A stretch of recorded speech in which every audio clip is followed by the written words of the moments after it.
Ben, it's an absolute displeasure to see me standing. Well, it's absolute... I will get to my question, however. Thank you for coming anyway. My displeasure. Now, I'll repeat the question that I sought to ask you.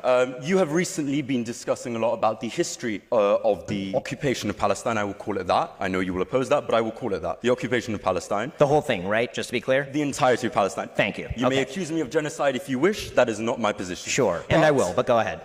Anyway, so the point about the occupation of Palestine, you have released multiple videos. You have essentially made yourself the cheerleader of Israel in a lot of sort of Western media spaces. So I watched some of your videos about the conflict and I found a number of inaccuracies. First of all, you describe in 1920, you refer to Jordan as part of Palestine historically. That has never been the case. There has never been a state of Jordan. British Mandate Palestine, yes. That is still not the case. Jordan has never been part or considered part of Palestine. The only time that Jordan has been considered adjacent to Palestine is part of sort of biblical mythology where Transjordan was a reason. That's wildly inaccurate. The British Mandate had a mandate over all of Palestine, and then they separated off Transjordan and handed it to the Hashemite Kingdom of Jordan. You will get your chance to reply. Let me finish. Now, the second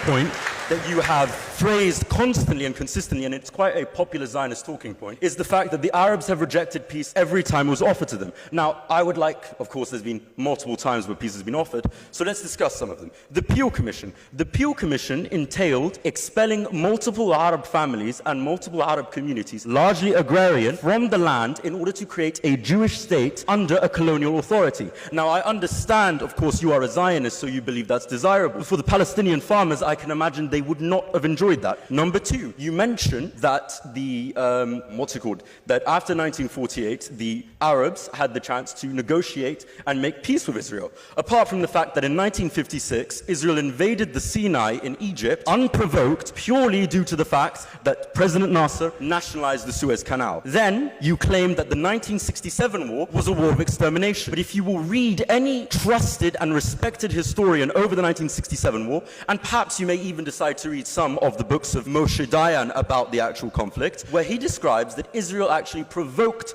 the conflict and there was no chance of the extermination of Israel. Then you claimed that the 1973 war was a war of the destruction of Israel once again, which it was not. It was actually the reclaiming of the Sinai and the Golan Heights, which Israel has illegally occupied. So, you have lied multiple times. I can continue if you would wish, but I would like to ask you the question. When you lie, do you feel shame?